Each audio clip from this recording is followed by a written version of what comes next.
Nako, nako mga kababayan, mukhang delikado na ang buhay ni Saldico.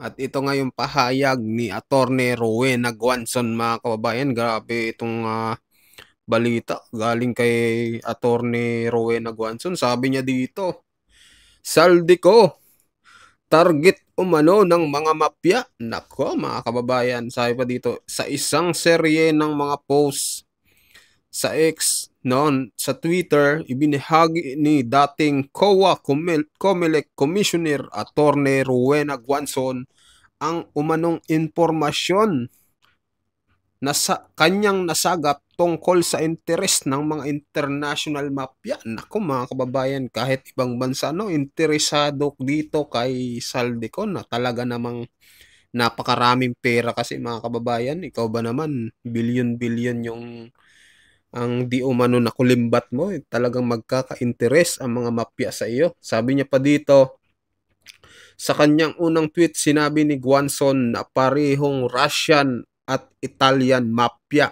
ang nag-uunahan. Nako mga kababayan, grabe ito. Talagang delikado pala ang buhay nito ni Saldico. Parang kinarma na. Kinarma mga kababayan, ayaw umuwi ng Pilipinas eh. Sabi pa dito ni Attorney Rowena Guanzon, maya-maya sinundan niya ito ng isang post na nagsasabing mas mabuting umuwi na lamang Siko para humarap sa kaso sa Pilipinas kaysa maging target ng sindikato. Delikado naman talaga ito mga kababayan. Baka mamaya chap-chapin ka doon. O di kaya hingian ng malaking ransom yung pamilya nito sa Pilipinas. Sabi pa dito ni Attorney Rowena, I heard that the Italian mafia is hunting Saldico to kidnap him for ransom. Sinasabi ko na nga di ba? Maghihingi ng ransom. Sabi pa ni Attorney Rowena Guanzon, uwi ka na dito. At least, buhay ka, pero kulong ka. Nagpahabol pa, animal ka. Agoy, aray ko mga kababayan natin. Hindi talaga nito ni Attorney Rowena Guanzon. Sabi niya pa, nanawagan rin kansilahin agad ang pasaporte ng dating kongresista. Budol, cancel Saldico's passport. Let the Italian mafia or Russian mafia have him. Nako mga kababayan, grabe matindi talaga to bumanat si Attorney Rowena Guanzon mga kababayan na talagang bumanat dito kay Saldico. Grabe. Talagang matindi itong tirada ni Attorney Rowena Guanzon. At panoorin natin mga kababayan, may video siya dito eh. Ito, panoorin natin na. Ito yung sinabi niya. Saldico, nasaan ka na? Umuwi ka na dito dahil dyan, papipiestahan ka lang ng Italian Mafia at Russian Mafia. Paunang-una lang sila sa iyo dahil alam nila ill-gotten wealth yung pera mo dyan ang tinago mo rin sa Europe, yung iba siguro, no? Kaya paunahan sila ng sa iyo, kidnap sa iyo for ransom. Naku, baka matsugi ka pa dyan. Hindi ka na rito at magpakulong-kulong ka na lang at alam mo naman ang gobyerno natin. Baka makalimutan ng mga future in power, di ba? So sumugal ka na lang dito, magpakulong ka. Pero ayaw namin magpakulong ka diyan sa ospital dahil hindi ka naman presidente.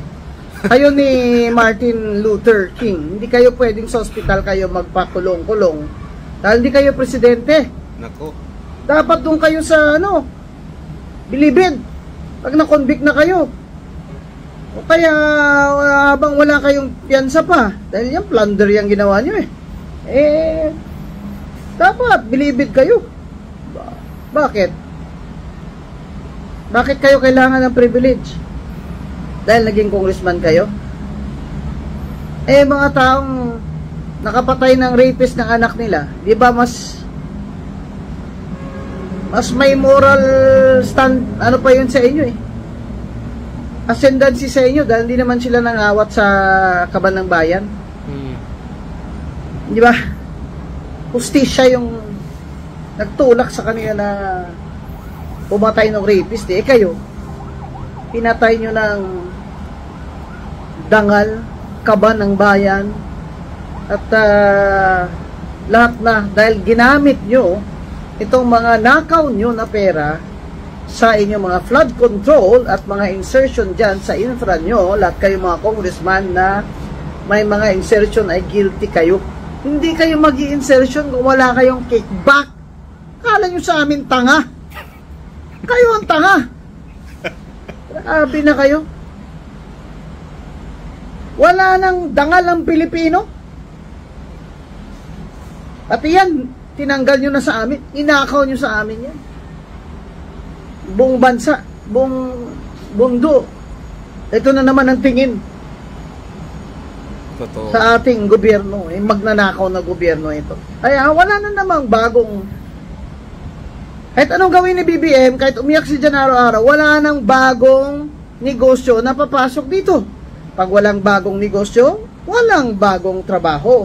So ngayon, yung mga tao natin dito na manual labor lang naman o kaya simple lang naman ang mga kurso ang mga kinuha, hindi naman skilled worker, ay nakikipagkompetensya ngayon sa ilang-ilang na mga trabaho sa pribadong sektor. Kaya ang dami nag-a-apply sa gobyerno eh. Dahil sa may security of tenure, ang dami ring magnanakaw nag-a-apply dyan sa DPWH. Dahil laki ng cut nila dyan. Naghanap lang sila ng padrino nilang congressman.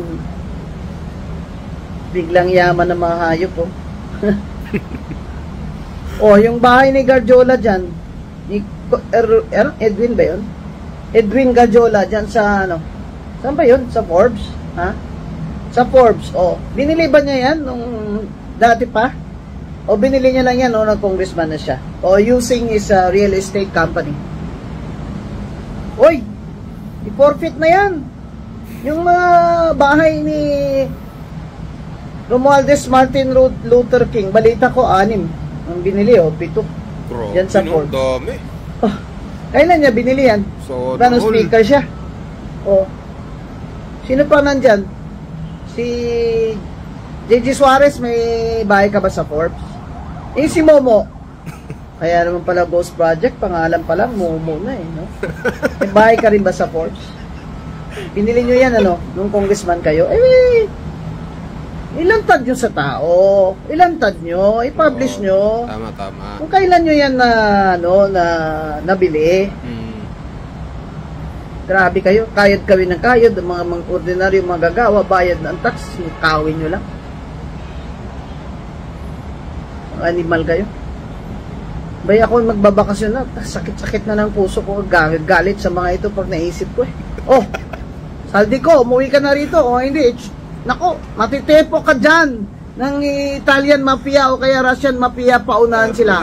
Umuwi ka na rito. Saldi ko, magnanakaw ka, umuwi ka na rito para mabuhay ka pa.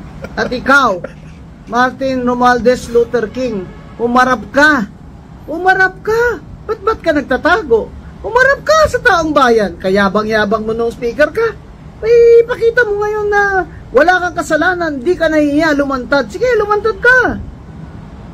Go to a public place. Tingnan mo lang kung anong ihahagis sa'yo ng mga tao. Mga kababayan, itong mga magnanakaw na ito, huwag tularan. Patay na yung ekonomiya natin. Patay pang dangal ng Pilipino. Patay na.